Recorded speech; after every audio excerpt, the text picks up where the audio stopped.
Hello everyone, उम्मीद करती हूँ आप सभी ठीक होंगे। रीट के 4500 पदों को लेके हालांकि मैं बहुत सी बार वीडियोस अपलोड कर चुकी हूँ और बहुत सी बार 4500 पदों के बारे में बात भी हम लोग कर चुके हैं। जब 22 अगस्त को धरना हुआ था, जो लास्ट धरना था 4500 पदों को लेके, उसमें भी मैं आई थी और बहुत सारे लोग आए थे। उस टाइम पे संख्या बल भी बहुत ज़्यादा था।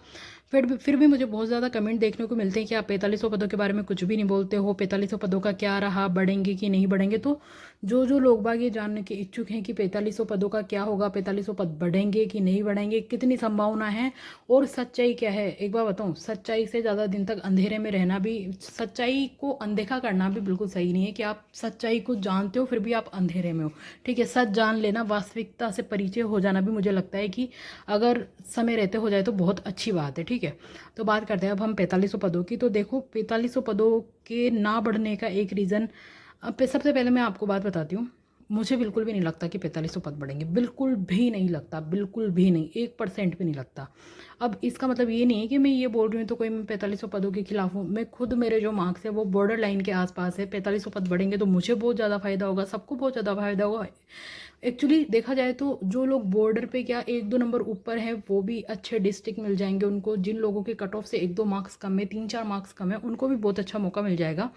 बट 4500 पद बिल्कुल भी नहीं बढ़ेंगे, ऐसा मैं इसलिए कह रही हूँ क्योंकि जब 22 अगस्त को धरना हुआ था ना, तो उसमें उपेंद्र यादव आया। ठीक है, और मुझे बिल्कुल भी ऐसा नहीं लगता है कि शिक्षा मंत्री जो हमारे बी डी कल्ला हैं, मुख्यमंत्री अशोक गहलोत जी हैं, या फिर कोई भी है, उन तक ये बात पहुंची है कि 4500 पद जो काटे गए थे, जिनका वायदा किया गया था, वो हमें लौटाने चाहिए।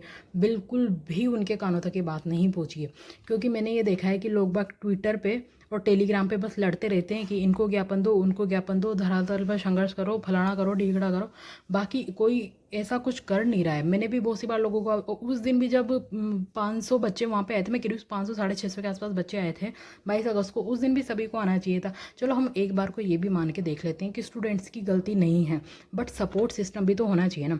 लोग बाग आजकल इतना ज़्यादा क्रेडिट लेने का शौक है जिसकी हद नहीं है। आप करोगे कुछ नहीं किसी के लिए, बस क्रेडिट ले लोगे कि मैंने ये किया है, मैंने वो किया है, मेरी वजह से ही ऐसा सब हुआ है। ठीक है, जैसा रहता है ना किसी रिश्ते में, ऐसा रहता है कि हाँ सामने वाला बंदा कुछ नहीं कर रहा है पर फिर भी क्रेडिट ले लेता है। उस टाइप से रीट लेवल 2 वालों के साथ हो रहा है कि उपेंद्र यादव भाई साहब जो हैं, ट्विटर पे ट्वीट करेंगे, कम्युनिटी पोस्ट जो यूट्यूब पे होता है उसमें कम्युनिटी पोस्ट करेंगे, और लास्ट में कहीं किसी पोस्ट में कोने पे जाके लिख देते हैं कि रीट लेवल 2 के 4500 पदों के लिए संघर्ष जारी है, या फिर रीट लेवल 2 के 4500 पद भी बढ़ाए जाएं, इसके लिए मुख्यमंत्री से वार्ता की। समझ भी नहीं आता कब वार्ता की, क्योंकि वो यूट्यूब पे टाइटल भी ऐसा डालेंगे कि रीट के 4500 पदों को लेकर विशेष संदेश संघर्ष जारी है, और उस वीडियो में 4500 पदों का नाम तक भी नहीं लेते हैं।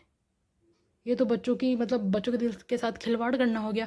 मैं खुद भी 4500 पदों की, मुझे खुद को भी बहुत ज़्यादा ज़रूरत है, बट मुझे लगता नहीं है कि कोई भी, इवन सिंगल पीस, कोई सिंगल बंदा भी हमको सपोर्ट नहीं कर रहा है। उपेंद्र यादव तो बहुत दूर की बात है।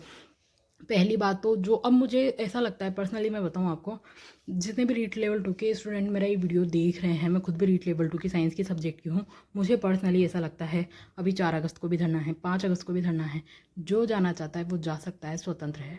बट मुझे पर्सनली ऐसा लगता है कि मैं तो अब किसी भी धरने में नहीं जाऊंगी, किसी में भी नहीं। क्यों? क्योंकि जो ये 4-5 अगस्त को धरना है वो किस मुद्दे को लेकर है? वो इस मुद्दे को लेकर है कि जल्दी से जल्दी हमारा L2 का रिजल्ट जारी किया जाए। उसमें उपेंद्र यादव आएगा, फिर वापस से कहेगा संघर्ष किया, संघर्ष किया, घंटा संघर्ष किया। क्या संघर्ष किया?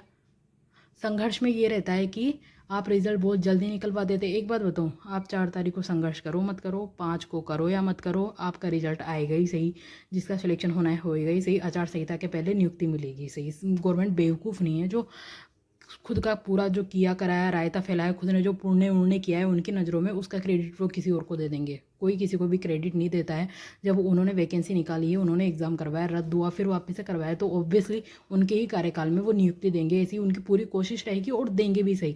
और ऐसा कुछ भी नहीं है कि आचार संहिता में नियुक्ति वगैरह नहीं दे सकते। जो काम पहले से चले आ रहे हैं, जो वैकेंसी पहले से निकली हुई है, जिन चीज़ों की घोषणा बहुत पहले हो चुकी है, वो सब प्रोसेस में रहता है। अगर आचार संहिता में भी अगर आप चुनाव आयोग से परमिशन वगैरह ले लेते हो तो अब ये बहुत ज़्यादा, मतलब सिर्फ इसी चीज़ पे ध्यान देना कि 4500 पदों का क्या है, 4500 पद बढ़ रहे हैं कि नहीं बढ़ रहे, उसको लेकर ट्विटर पे लड़ते रहना, उपेंद्र यादव को भी गालियाँ देना। देखो, किसी को गाली देने से, सच बात बताऊँ तो कुछ होगा नहीं।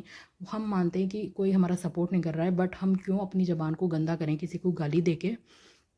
तो मुझे ऐसा लगता है कि ठीक है, जो हमारे पास कुछ टाइम बचा है जब तक हमारा रिज़ल्ट नहीं आ जाता है। आज 3 सितंबर हो गया है और आई थिंक 15 सितंबर तक धरना वरना बिना कुछ धरने वरने के 15 से 20 सितंबर के बीच में रिज़ल्ट आ ही जाएगा।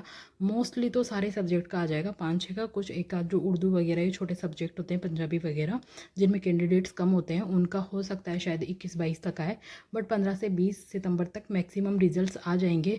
तो जब तक अगर आप लोग कुछ संघर्ष करना चाहते हो सोशल मीडिया के थ्रू तो आप कर सकते हो, बट मुझे पर्सनली ऐसा नहीं लगता है। मैं खुद सोशल मीडिया के माध्यम से आप लोगों को अवगत कराती रहूँगी या फिर आवाज़ उठाती रहूँगी, बट मुझे लगता नहीं है कि अब ऐसा कुछ होगा, क्योंकि कोई भी साथ नहीं दे रहा है यार, कोई भी, बस सब क्रेडिट लेते जा रहे हैं कि हाँ संघर्ष, हम संघर्ष कर रहे हैं, संघर्ष कर रहे हैं। कोई संघर्ष नहीं करता है। अगर कोई संघर्ष नहीं करेगा, कोई धरने वरने नहीं करेगा तो क्या नियुक्ति नहीं मिलेगी क्या आचार संहिता के पहले? सब फालतू की बातें। रिजल्ट नहीं आएगा क्या? ऑब्वियसली रिजल्ट आएगा।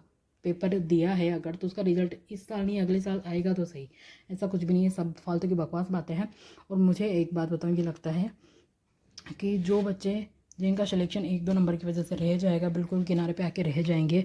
देखो हताशा तो जीवन का एक वो है कि निराश तो होंगे सही अगर हम असफल होंगे तो, बट मुझे लगता है कि 4500 पदों से ध्यान थोड़ा सा साइड में हटा के उसको भी रखो, 4500 पदों को भी, जब तक रिजल्ट नहीं आता है, बट पूरा उसी की तरफ मतलब डिपेंड मत हो जाओ, पूरा उसी की तरफ अपने आप को अट्रैक्ट मत कर लो। उससे थोड़ा सा अपना ध्यान साइड में हटाओ और थोड़ा सा पढ़ाई पे फोकस करो। बहुत सारी वैकेंसीज आ रही, मुझे पता है ये सब कहना बहुत मुश्किल होता है और करना, सॉरी, कहना बहुत आसान होता है और करना बहुत मुश्किल होता है खुद के ऊपर इम्प्लीमेंट, बट कटु सत्य यही है। सीरियसली सच्चाई यही है। मुझे नहीं लगता कि 4500 पद बढ़ेंगे।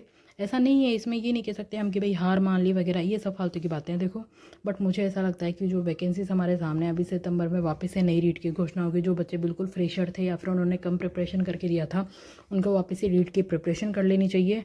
बट जो बच्चे मेरी तरह हैं जिन्होंने पहले रीट रद्द हुई थी वो भी दी थी और बीएड के बाद से ही रीट की प्रिपरेशन कर रहे हैं लगातार 4 साल से, मुझे ऐसा लगता है कि उनको, अगर वो पोस्ट ग्रेजुएशन उन्होंने कर रखी है तो उनको फर्स्ट ग्रेड की प्रिपरेशन करनी चाहिए। या फिर कुछ भी, देखो जो आपका करियर आपको आगे बढ़ाना है, चाहे आप सेकंड ग्रेड करो, फर्स्ट ग्रेड करो, अगर आप पोस्ट ग्रेजुएशन नहीं है आपके पास तो आप सेकंड ग्रेड कर सकते हो, उसमें तो सिर्फ बीएड और ग्रेजुएशन ही चाहिए होता है। या फिर आपने, बहुत सारे अभी वैकेंसीज निकल रही है सितंबर में, बहुत सारी वैकेंसीज की घोषणा होगी, आप सभी को पता है इतना सा तो। संस्कृत डिपार्टमेंट की जो है, संस्कृत डिपार्टमेंट की जो टीचर्स की है उसमें भी साइंस के काफ़ी अच्छे पोस्ट है, उसमें भी काफ़ी अच्छे पद हैं और हर सब्जेक्ट के कुछ ना कुछ तो पद है ही सही। बस ये है कि साइंस के थोड़े ज़्यादा हैं, उसकी भी आप प्रिपरेशन कर सकते हो। मतलब ये है कि मुझे नहीं लगता कि अब हमको 4500 पदों की तरफ डिपेंड होना चाहिए। और प्लीज़ ये वीडियो देख के आप कमेंट बॉक्स में आप ये मत कर देना कि मैं 4500 पदों के खिलाफ हूँ, ऐसा कुछ भी नहीं है, ठीक है। अगर आप एक समझदार इंसान हो, ऑब्वियसली आपने बीएड कर ली तो इतना सा तो आप में माइंड होगा ही सही कि आप समझ पाओ कि मैं क्या कहना चाह रही हूँ, बल्कि ऐसा ना कि आप उल्टा ही समझ जाओ कि मैं खिलाफ हूँ, ऐसा कुछ भी नहीं है। तो थैंक्स मेरी बात को सुन